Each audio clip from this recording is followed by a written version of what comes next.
I recently got a comment on Twitter from a Negro that really annoyed me.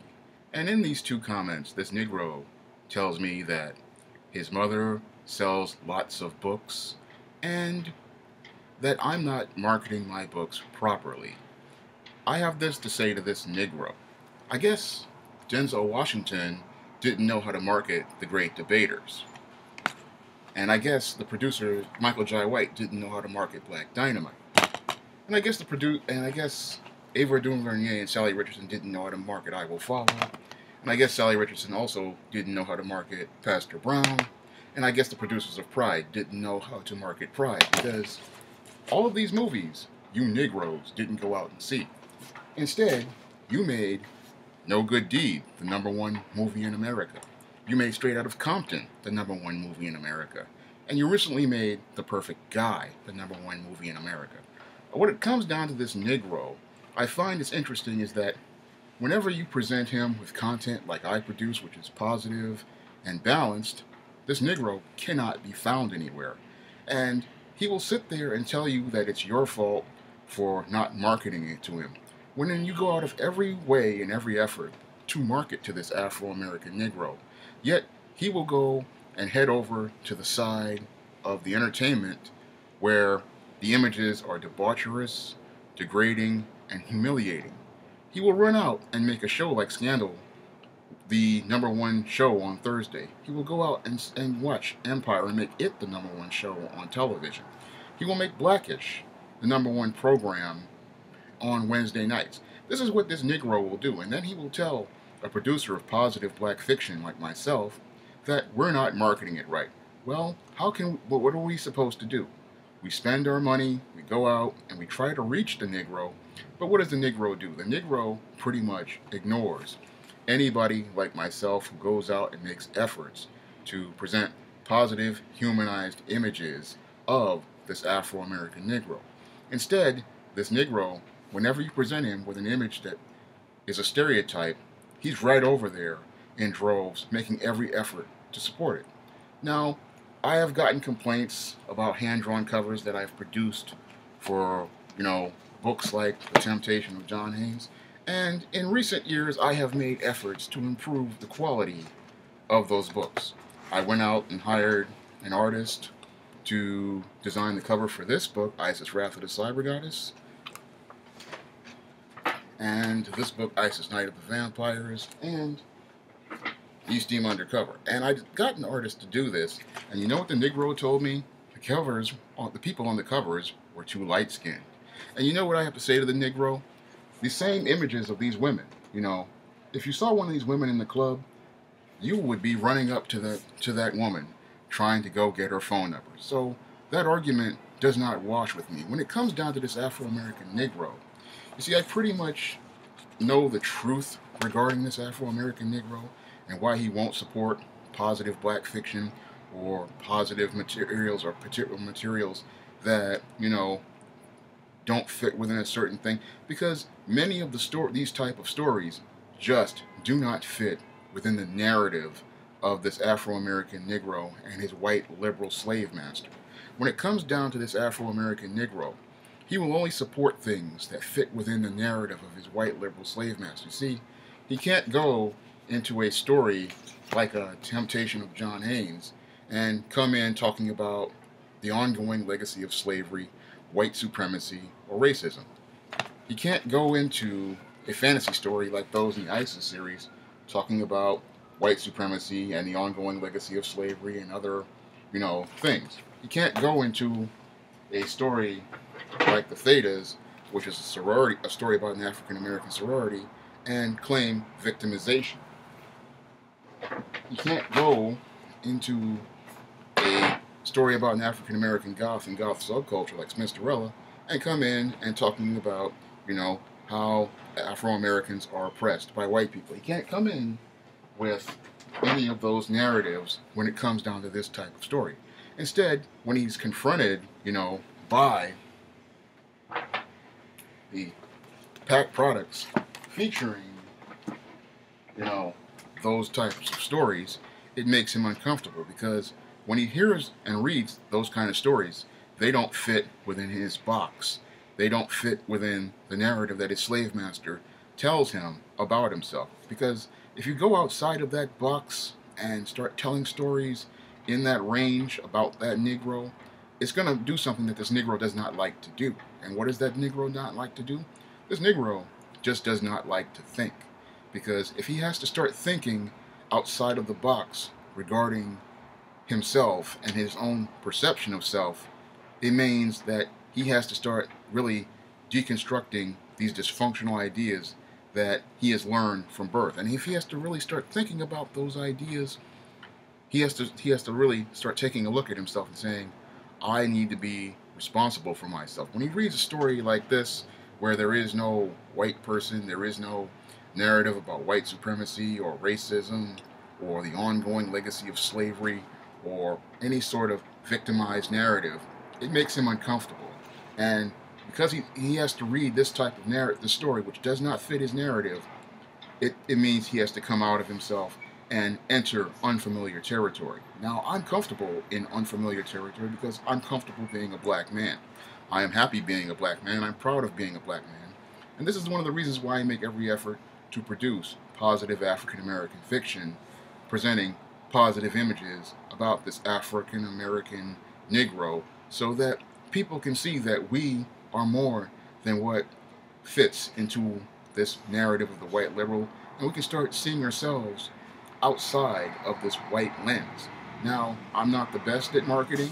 I'm not the greatest, promoter out there, but I go on your Afro-American Negro Facebook groups almost every day, putting links to my books on Facebook. And when I scroll down and go through all those different covers, what do I see? I see Negroes calling themselves B's. I see Negroes calling themselves H's. I see people, making books that are the equal of Scandal. I see people making books the equal of Empire. And you guys say that I'm not marketing hard enough. Well, guess what? I'm an unemployed guy who's been out of work for 7 years, and I work on a limited budget. But I make every effort to try to reach this Afro-American Negro. And when I had money, I would go out and do shows like your Harlem Book Fair. I did that 2 years straight. And guess what happened to me when I presented, positive fiction like your ISIS series or books like your Cassandra Cook book or screenplay books like This All About Maryland. Guess what happened to me? When I presented books like these, I got ignored. Pretty much almost the entire day got ignored.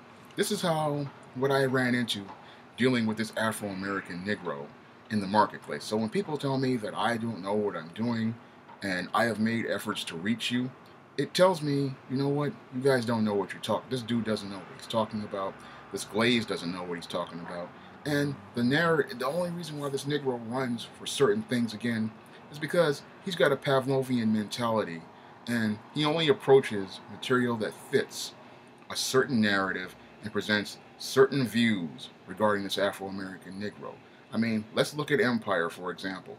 16 million people tuned into a season premiere to watch a show that promotes the most degrading and debaucherous images of the Afro-American Negro.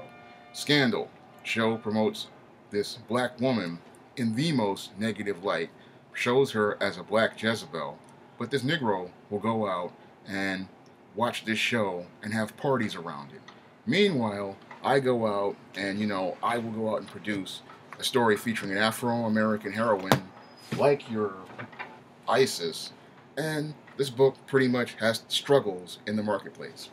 I will go out and produce a book about an African-American sorority, and like the Thetas, and this book will struggle somewhat in the marketplace.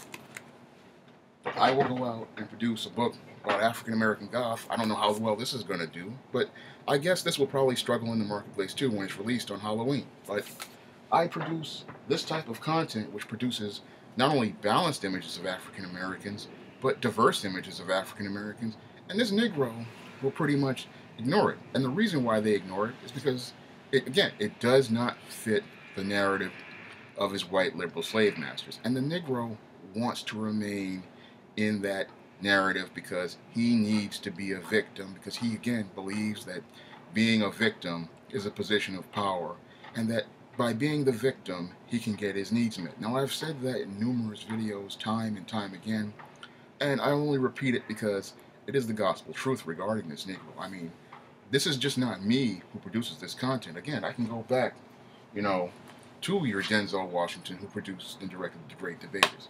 I can go back to Michael Jai White, who produced Black Dynamite. I can go back to Ava DuVernay and Sally Richardson Whitfield, who produced I Will Follow. I can go back to Sally Richardson Whitfield, who also went out and produced Pastor Brown. And I can go out to the producers of Pride.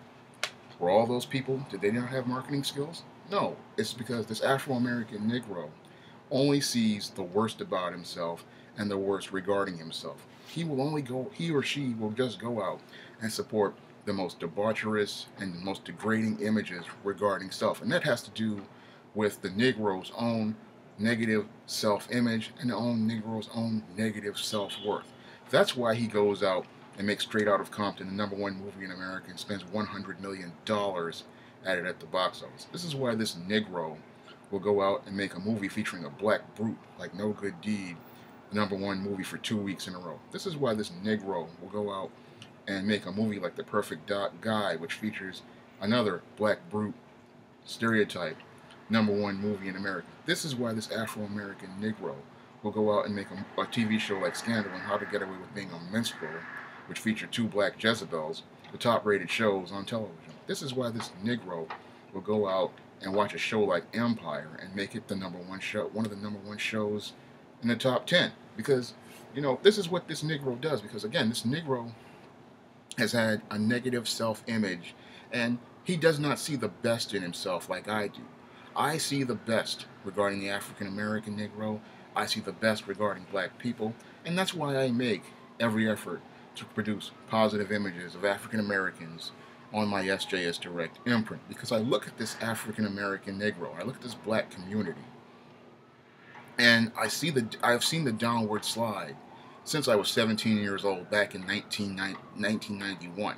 I saw it when the NWA came out, and that was one of the reasons why I dedicated myself to, you know, producing that counterpoint and producing those positive images of African Americans, because I look at the media, you know, and I guess I was a forward thinker, because over the last 15, 16 years, the images of our African American Negro and our black community, our black people, have been dragged into the gutter.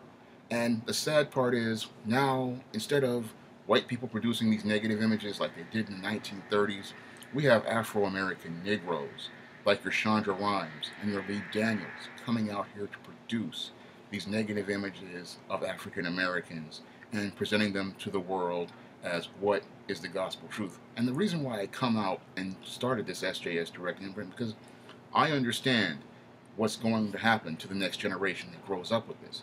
I was blessed, and the people of my generation were blessed to grow up with shows like The Cosby Show, with you know, A Different World, with Sister Sister, with Smart Guy, with My Brother and Me, and many other positive African American images and balanced African American images. I feel absolutely sorry for this generation, which is growing up with Empire, which is growing up with Scandal, which is growing up with How to Get Away with Murder, which is growing up with No Good Deed, which is growing up with The Perfect Guy. These are what they're growing up with. These kids are going to take with them into their adulthood and believe is African American. And the sad part is, they're not going to see all the other material out there. All that material, like these DVDs that I just shown you, these type of images, they're going to be hard to find, and they're going to be hard pressed, you know, to be found.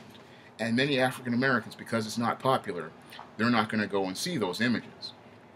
And they're not going to get that balanced image of self, that balanced picture of self, and they're not going to really understand, you know, what it is to be an African American and where you come from and see that picture. They're going to be like a lot of these people who grew up in the 1920s and the 1930s.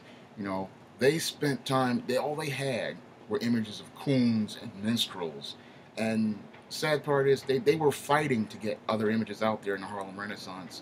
And, you know, they're just like me. They were fighting to get these images out. And a lot of these kids, you know, they're going to be growing up with this stuff.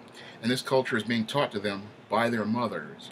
And they're going to believe that this is what a black person is. this is how black life is supposed to be, when this is not the picture at all. This is a picture that these white liberals want to fit within their narrative. This is a story that they want the Negro to believe so they can continue making money off of this Negro. And so this Negro won't go out here and make the efforts, like myself, to go out and do for self and go out and try to be the best black person they can be, instead of trying to live an imitation of life created by a white liberal that fits within their narrative so that they can have the Negro live, breathe new life into the old stereotypes that make them feel comfortable about black people being at the bottom.